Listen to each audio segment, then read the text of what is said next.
오늘은 돈과 재산, 그리고 그로 인해 흔들리는 마음을 다룹니다. 우리는 벌고 모으고 나누며 살아갑니다. 그런데 기쁨이 될 줄 알았던 재물이 어느 순간 마음의 불씨가 되기도 합니다. 가족 안에서 서운함이 자라고 형제 사이에 메마른 말들이 오갑니다. 왜 나는 더 적게 받았을까? 왜 저 사람만 칭찬받을까? 그때 마음속에서는 이미 비교의 바람이 불고 있습니다. 부처님께서는 마음을 거울에 비유하셨습니다. 거울은 본래 아무 색도 없습니다. 그러나 무엇을 비추느냐에 따라 밝게도 어둡게도 보입니다. 우리 마음도 그렇습니다. 내 마음이 흐리면 같은 세상도 거칠게 보입니다. 내 마음이 맑으면 같은 상황도 부드럽게 스며듭니다. 어느 장례식장에서 본 풍경이 있습니다. 부모가 많은 재산을 남긴 집에서는 슬픔 속에서도 보이지 않게 계산이 오갑니다. 누가 무엇을, 얼마를, 어떻게 나눌지가 화제가 됩니다. 눈물이 마르기도 전에 눈빛이 바빠집니다. 반면 남김이 거의 없는 집에서는 자식들이 돈을 모아 장례를 치르며 마음을 모읍니다. 나눌 것이 별로 없으니 다툼도 적고 오히려 서로를 위로하는 시간이 됩니다. 재물은 본래 잘못이 없습니다. 그것을 쓰는 마음이 방향을 정합니다. 베풀면 다리가 되고 움켜쥐면 벽이 됩니다. 따뜻한 손길이 되기도 하고 서운함의 칼날이 되기도 합니다. 그러니 문제는 돈이 아니라 마음입니다. 우리는 자주 비교로 마음을 괴롭힙니다. 집값이 20% 올랐다고 기뻐하다가 다른 동네는 50% 올랐다는 얘기를 듣는 순간 기쁨이 사라집니다. 행복이 절대량에서 오지 않고 비교에서 증감한다는 증거입니다. 이때 기억해야 할 말이 있습니다. 남의 불행 위에 내 행복을 쌓지 말라. 누군가의 손실이 내 이익이 되는 행복은 오래가지 못합니다. 그 행복은 바람 불면 꺼지는 등불과 같습니다. 마음이 고요해지면 재물의 쓰임도 달라집니다. 내가 가진 것을 공덕으로 볼 수 있습니다. 나누면 비지 않는 그릇이 되고 집착하면 샘이 말라갑니다. 법구경의 뜻을 빌리면 이렇습니다. 지혜로운 이는 재물을 모아 자신과 남을 이롭게 하고 어리석은 이는 재물을 모아 스스로를 해친다. 말은 간단하지만 적용은 쉽지 않습니다. 왜냐하면 우리에게는 익숙한 습관이 있기 때문입니다. 습관은 생각의 반복에서 자랍니다. 생각은 감정의 물줄기를 바꿉니다. 감정은 곧 선택을 만들고 선택은 삶의 방향이 됩니다. 그래서 소행은 멀리 있지 않습니다.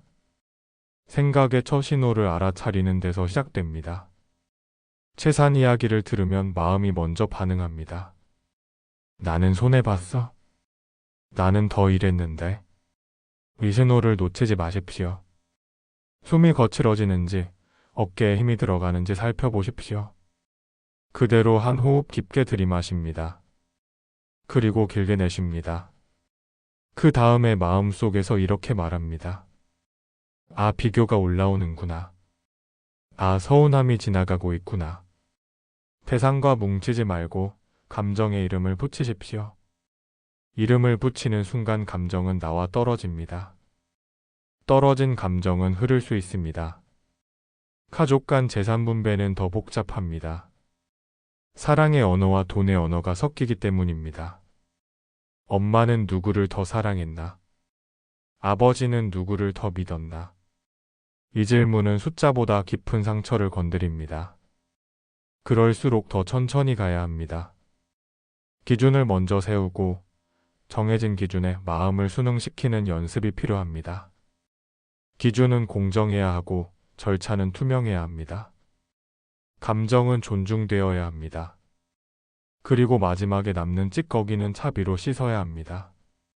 이런 자비는 나르시시즘이 아닙니다. 내가 옳다는 확신으로 남을 훈계하는 태도가 아닙니다. 자비는 먼저 나에게 향합니다. 나는 충분히 애썼다. 나는 서운할 수 있다. 인정이 있을 때 남의 서운함도 볼 수 있습니다. 자비는 기계처럼 계산하지 않습니다. 자비는 인간을 봅니다. 한 어머니의 이야기를 들은 적이 있습니다. 평생 논을 일구어 자식들에게 나누어 주셨습니다. 많이 베풀었지만 돌아오는 말 중에는 고마움만 있지 않았습니다. 더 적게 받았다며 서운해하는 자식도 있었습니다. 그때 그 어머니는 이렇게 말했습니다. 나는 나눌 수 있어 기뻤다. 이 말 속에는 중심이 있습니다. 남의 표정에 중심을 두지 않고 자신의 선의에 중심을 둔 사람의 고요가 있습니다. 그렇다고 무조건 참고만 있으라는 말은 아닙니다. 원칙 없는 희생은 원망을 낳습니다. 원칙 있는 나눔이 자비입니다. 자비는 경계를 긋습니다. 그 경계는 배척이 아니라 조화의 선입니다. 나도 살고 남도 살 수 있는 선입니다. 부처님 가르침의 핵심 중 하나는 연기입니다. 모든 것은 서로 의지하여 생기고 서로 기대어 사라집니다. 내가 가진 재산도 수많은 인연이 모여 만들어졌습니다. 나만의 능력으로 된 것이 아닙니다. 이 사실을 깊이 알면 태도가 부드러워집니다. 감사할 이유가 많아지고 나눌 마음이 자연스러워집니다. 또 하나의 핵심은 공입니다. 색즉시 공, 공즉시 색이라는 가르침입니다. 겉으로 실체처럼 보이는 것도 들여다보면 비어 있습니다. 돈도 집도 명예도 마찬가지입니다. 붙잡으면 있는 것 같고 놓고 보면 빈 것임을 알게 됩니다. 이 깨달음은 도망이 아닙니다. 현실을 포기하는 태도가 아닙니다. 오히려 현실을 더 자유롭게 다루게 하는 지혜입니다. 비교심이 올라올 때 실천할 수 있는 간단한 수행을 제안합니다.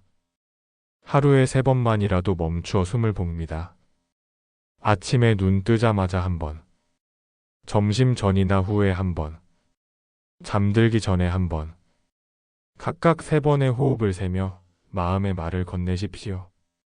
지금 여기, 충분하다, 감사하다. 이 짧은 수행이 하루의 파도를 잔잔하게 만듭니다. 나눔의 습관도 구체화해야 합니다. 작게라도 정기적으로 나눕니다. 정기적이라는 리듬이 마음의 욕망을 길들입니다. 나눔의 대상은 넓고 공정해야 합니다. 가까운 이웃과 먼 곳의 이웃을 함께 둡니다. 보이는 고통과 보이지 않는 고통을 함께 봅니다. 나눔의 기록을 남기고 그 기록에 감사의 언어를 적어두십시오. 이 돈이 누군가의 따뜻한 밥이 되었다. 이 지원이 누군가의 밤을 밝히는 전기가 되었다. 돈의 발자국을 볼 때 마음의 온도도 같이 올라갑니다. 가족 회의를 할 때도 수행이 필요합니다. 말은 짧게 숨은 기회. 사실을 먼저, 감정은 나중에. 요구보다 감사부터. 합의된 기준을 한 번 더 읽고 각자의 동의를 확인합니다. 결론 뒤에는 포옹 같은 따뜻한 의식이 있으면 좋습니다. 작은 다과, 작은 기도, 작은 침묵. 결정을 인간의 온도로 봉합해 줍니다. 돈을 대하는 오개가 있다면 이렇습니다. 첫째, 취득에 정정할 것. 속임과 강탈이 스며들지 않게 할 것. 둘째, 사용에 정직할 것. 뜻과 다르게 흘러가지 않도록 할 것. 셋째, 나눔의 지혜를 둘 것. 감정에 휩쓸리지 말고 가장 필요한 곳을 볼 것. 넷째, 저장의 절제를 둘 것. 두려움이 쌓아 올린 성은 결국 나를 가둡니다. 다섯째, 감사로 순환시킬 것. 돈이 돌면 마음도 돕니다. 혹시 지금 마음에 무거운 돌이 올려져 있다면 조용히 스스로에게 물어보십시오. 내가 원하는 것은 돈 그 자체인가? 아니면 안전과 존중과 사랑인가? 대부분의 경우 우리는 돈을 통해 어떤 감정을 얻고자 합니다. 안전을 얻고 싶고 존중받고 싶고 사랑받고 싶습니다. 그렇다면 그 감정을 오늘부터 연습하십시오. 나에게 안전을 허락하고 남에게 존중을 건네고 주변에 사랑을 베푸십시오. 그 감정은 이미 내 안에서 싹틀 수 있습니다. 이렇게 감정의 원천을 내가 품기 시작하면 돈은 그 감정을 돕는 도구가 됩니다. 도구가 주인이 되지 못합니다. 가난할 때의 수행과 풍요할 때의 수행은 다릅니다. 가난할 때는 낙심을 경계해야 합니다. 차책으로 마음을 태우지 말아야 합니다. 하루 한 가지 성취를 기록하십시오. 작은 수입, 작은 절약, 작은 진절. 이 작은 빛이 내일을 비춥니다. 풍요할 때는 교만을 경계해야 합니다. 비교로 만든 우월감은 허상입니다. 내가 가진 것의 출처를 생각하십시오. 누군가의 땀, 사회의 제도, 자연의 선물. 감사로 마음을 낮출 때 풍요는 오래갑니다. 어떤 분은 묻습니다. 나는 늘 베푸는데 왜 사람들은 감사하지 않지요? 여기에는 두 가지 길이 있습니다. 첫째, 나눔의 방식이 상대의 자존을 해치지 않았는지 살펴봅니다. 폐품이 은근한 지배가 되면 감사 대신 거리감이 생깁니다. 둘째, 결과에 마음을 두지 않기로 맹세합니다. 감사는 오면 선물이고 오지 않아도 그만입니다. 나눔은 내가 누구인지를 확인하는 길입니다. 상대의 반응이 나의 선을 규정하지 못합니다. 또 누군가는 말합니다. 분배 자리에서 목소리가 큰 사람이 늘 더 가져갑니다. 그래서 원칙이 필요합니다. 원칙이 약자에게 침묵을 요구해서는 안 됩니다. 원칙은 약자의 목소리를 드러내도록 설계해야 합니다. 한 사람 한 사람의 서사를 듣고 그 서사 위에 공정의 다리를 놓아야 합니다. 공정은 기계적 동일함이 아니라 각자의 필요를 반영한 균형입니다. 이 균형을 찾아가는 과정 자체가 수행입니다. 돈과 신뢰는 같은 그릇에 담깁니다. 그릇이 금이면 내용물이 빛나고 그릇이 금 가면 내용물도 셉니다. 투명하게 기록하면 신뢰가 쌓이고 한 번의 숨김이 계속된 의심을 낳습니다. 그래서 회계는 숫자의 문제가 아니라 관계의 문제입니다. 숫자를 밝히는 일은 마음을 밝히는 일과 같습니다. 아이들에게 돈을 어떻게 가르칠까요? 돈을 벌어 기쁠 수 있다고 가르치십시오. 그러나 더 크게 베풀어 기뻐할 수 있다고 가르치십시오. 돈으로 꿈을 살 수 있다고 말해 주십시오. 그러나 꿈은 돈 없이도 시작된다고 알려주십시오. 용기와 성실과 연대가 꿈의 본질임을 보여주십시오. 아이들은 어른의 지갑보다 어른의 등을 보고 자랍니다. 등이 곧 가르침입니다. 배우자가 경제적으로 약할 때 마음은 흔들립니다. 왜 나만 더 애써야 하지? 이 질문이 올라올 때 내가 만든 당연함의 틀을 비춰보십시오. 시대는 변했고 역할도 변했습니다. 돈을 버는 역할과 돌봄을 하는 역할은 우열이 아닙니다. 각자의 인연과 재능에 맞춰 균형을 잡을 뿐입니다. 존중은 역할이 아니라 태도에서 태어납니다. 사랑은 공평한 계산이 아니라 함께 서려는 의지에서 자랍니다. 원망이 올라오는 날에는 기도를 바꾸십시오. 저 사람을 바꿔주십시오에서 내가 현명하게 대응하게 하소서로 바꾸십시오. 이 바뀐 한 문장이 관계의 방향을 바꿉니다. 기도는 주문이 아니라 방향입니다. 방향이 바뀌면 발걸음이 바뀝니다. 발걸음이 바뀌면 풍경이 바뀝니다. 가끔은 빈손이 두렵습니다. 그러나 빈손은 시작입니다. 무언가를 꽉 쥔 손은 새 것을 잡지 못합니다. 빈손은 붙잡을 준비가 된 손입니다. 숨이 남아있다면 길도 남아있습니다. 오늘의 한 호흡이 내일의 한 발자국이 됩니다. 절망은 마지막 문이 아니라 다음 문 앞에 어둠일 뿐입니다. 문고리를 찾을 때까지 호흡을 이어가십시오. 돈은 흐름입니다. 강물처럼 흘러야 썩지 않습니다. 정체된 두려움이 돈을 막으면 마음도 막힙니다. 흐르게 하되 쓸 곳을 보십시오. 흐르되 새지 않게 지혜를 두십시오. 흐를수록 넓어지고 넓어질수록 깊어집니다. 끝으로 마음의 다짐을 함께 나눕니다. 오늘 나는 비교 대신 감사를 택합니다. 오늘 나는 집착 대신 나눔을 선택합니다. 오늘 나는 원망 대신 차비를 연습합니다. 오늘 나는 돈을 주인으로 두지 않고 도구로 씁니다. 오늘 나는 가족을 계산으로 보지 않고 인연으로 바라봅니다. 오늘 나는 기록으로 투명함을 세우고 침묵으로 서운함을 털어냅니다. 오늘 나는 한 호흡 더 길게 쉬고 한 문장 더 부드럽게 말합니다. 마지막으로 짧은 자해 기도를 올립니다. 나와 가족이 안전하기를, 마음이 고요하기를, 피로가 채워지기를, 지혜가 자라나기를, 나눔이 습관이 되기를, 이웃 또한 그러하기를. 돈은 칼과 같습니다. 잡는 손에 따라 살림이 되거나 상처가 됩니다. 오늘 우리는 그 칼자루에 자비를 감쌌습니다. 그 칼 끝에 지혜를 씌웠습니다. 이제 그 도구로 삶을 가꾸어 가면 됩니다. 당신의 하루가 계산이 아닌 관계로 채워지길 빕니다. 당신의 지갑이 공포가 아닌 감사로 열리길 기원합니다. 당신의 마음이 부족의 그림자에서 벗어나 풍요의 햇살을 받길 축원합니다. 오늘도 수행은 멀리 있지 않습니다. 지금 이 호흡, 이 말, 이 선택 속에 있습니다.